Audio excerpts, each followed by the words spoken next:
Agora a gente vai começar a estudar as funções do primeiro grau, tá? Que são funções num formato f de x igual a vezes x mais b, tá? Elas sempre vão ter esse formato. Qual é o nome desses coeficientes, tá? Desses valores aqui a e b, que a gente sempre dá? Ao a gente dá o nome de coeficiente angular. Tá? E o b, que é o cara que não acompanha o x, né? O a está multiplicado por x aqui. E o b, que é o cara que está sozinho, a gente chama de coeficiente linear da função. Tá? Depois a gente vai ver o motivo desses nomes aqui. Existe um motivo para isso aqui ser chamado de coeficiente angular. E as condições de existência, né, ou seja, a condição para que isso aqui seja uma função do primeiro grau, são essas. O a e o b, que são os coeficientes, eles têm que ser números reais, tá? Tem que pertencer aos reais. E o a tem que ser diferente de zero. Se a gente tiver isso aqui sendo atendido, a gente está falando de uma função do primeiro grau. Se o a for zero, o que acontece? Né? Que aí não é função do primeiro grau. O que aconteceria? Ficaria 0 vezes x, que dá 0. Então ficaria f de x igual a b, simplesmente. Tá? Isso seria uma função que a gente chama de constante. Não seria função do primeiro grau. Tá? E se a gente estiver falando de valor numérico de uma função em um x específico, o que isso quer dizer?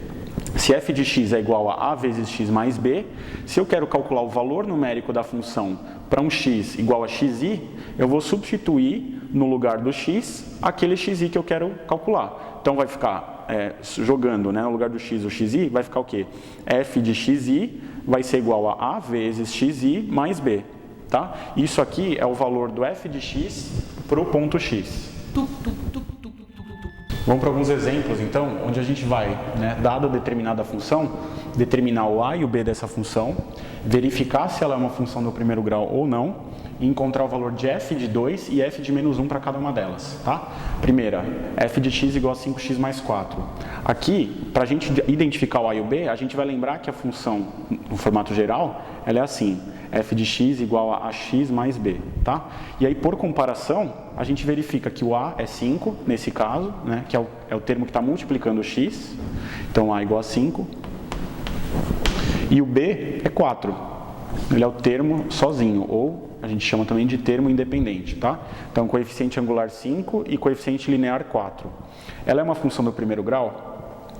Por quê? Porque o a é diferente de zero e o a e o b pertencem aos reais. Tá? Vamos calcular agora f de 2. Como que eu calculo f de 2?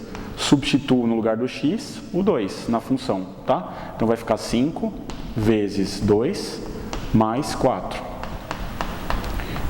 Então f de 2 é igual a 5 vezes 2 dá 10. 10 mais 4 dá 14. Tá? F de menos 1 agora.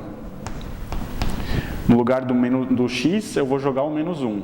Então vai ficar 5 vezes menos 1 mais 4.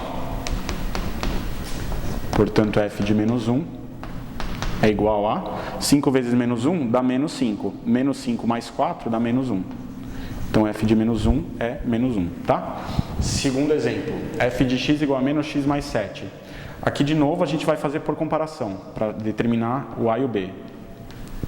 Vamos lá. Quem que está multiplicando o x nesse caso, né? Se eu tenho esse menos x aqui, ó, isso é a mesma coisa que menos 1 vezes x. Concorda?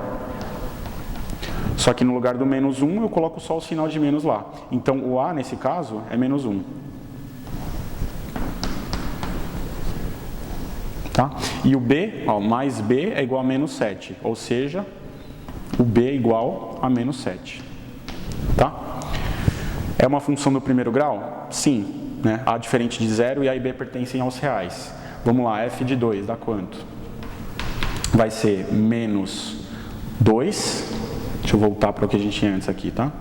Menos x menos 7. Então vai ser, no lugar do x eu vou jogar o 2, vai ficar menos 2 menos 7.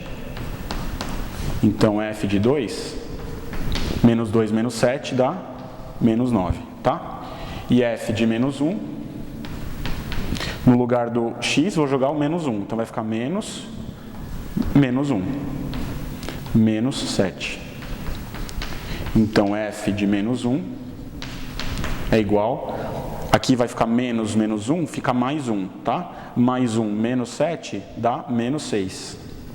Então, f de menos 1 é menos 6. Terceiro exemplo, f de x igual a 5x mais 7 sobre 4. Aqui eu tenho um denominador para todo mundo. Então, eu posso separar, né? Como aqui eu não consigo ver quem é o a e o b direto. Mas, se eu separar essa função como uma soma de dois termos, onde os denominadores são 4, fica simples, né? Vai ficar 5 sobre 4 vezes x, mais 7 sobre 4. Tá? E aí ficou nítido agora, né? Quem é o a? É quem está multiplicando x, é 5 quartos. E o b? É quem está sozinho, é o termo independente, é o 7 quartos. Tá? É uma função do primeiro grau, porque o a é diferente de zero, e o a e b pertencem aos reais. E a gente pode calcular da mesma forma f de 2, que vai ser o quê? No lugar do x, vou jogar o 2, vai ser 5 vezes 2 mais 7, sobre 4. Desculpa. Isso, 5 vezes 2 dá 10, 10 mais 7 vai dar 17, dividido por 4, tá? Então, f de 2 é 17 quartos. E f de menos 1 vai ser 5 vezes, no lugar do x vou jogar o menos 1, mais 7 sobre 4. 5 vezes menos 1 dá menos 5. Menos 5 mais 7 dá mais 2, sobre 4, tá? Isso dá 2 quartos, posso simplificar em cima e embaixo por 2, dá 1 meio, tá? Então, f de menos 1 é igual a meio. Quarto exemplo. F de x igual a menos 9 mais 3x, tá? Aqui, a gente pode observar que os termos estão invertidos, né? Se eu tenho ax mais b, o a é sempre quem acompanha o x. Aqui, nesse caso, a função foi dada no formato b mais ax. Ele deixou o ax na direita, né? Mas não tem segredo nenhum, a regra é a mesma. Por comparação, ó, quem está multiplicando o x é o a, então a igual a 3, nesse caso. E quem está sozinho, que é o caso do menos 9, é o b. Então, b igual a menos 9. Tá? É uma função do primeiro grau, porque o a é diferente de zero e a e b pertence aos reais. E a gente pode calcular f de 2. Vai ser o quê? Menos 9 mais 3 vezes 2. Né? 3 vezes 2 dá 6. 6 menos 9 dá menos 3. Tá? F de menos 1 vai ser menos 9, no lugar do x vou jogar menos 1, então mais 3 vezes menos 1.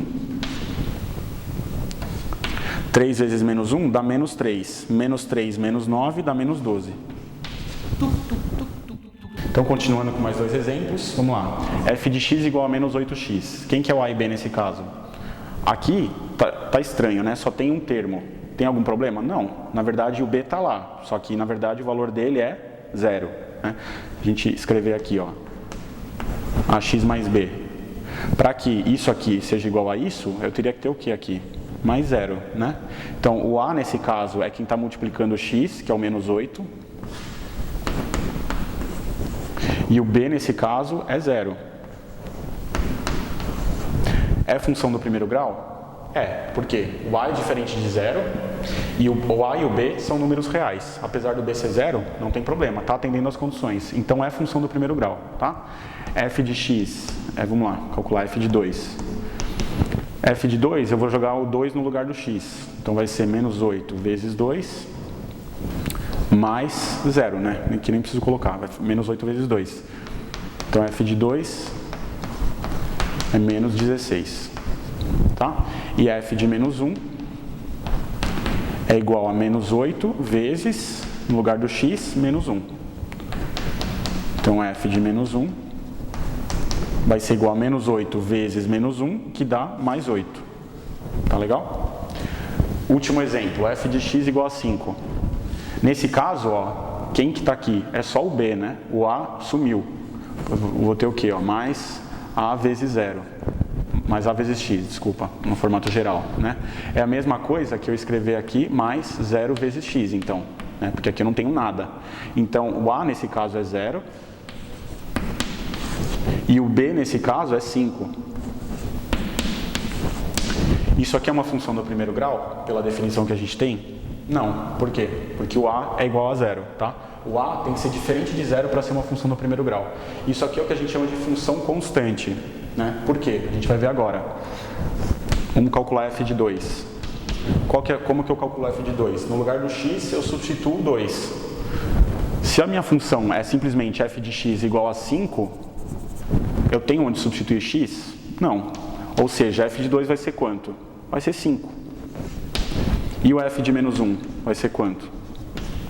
Se eu não tenho onde jogar o x lá, né, f de menos 1 vai ser o mesmo valor, 5 também, tá? Então, para qualquer x que eu jogar aqui, o f daquele x vai ser 5, ou seja, essa função ela tem um valor constante, sempre igual, tá? Por isso que ela é chamada de função constante.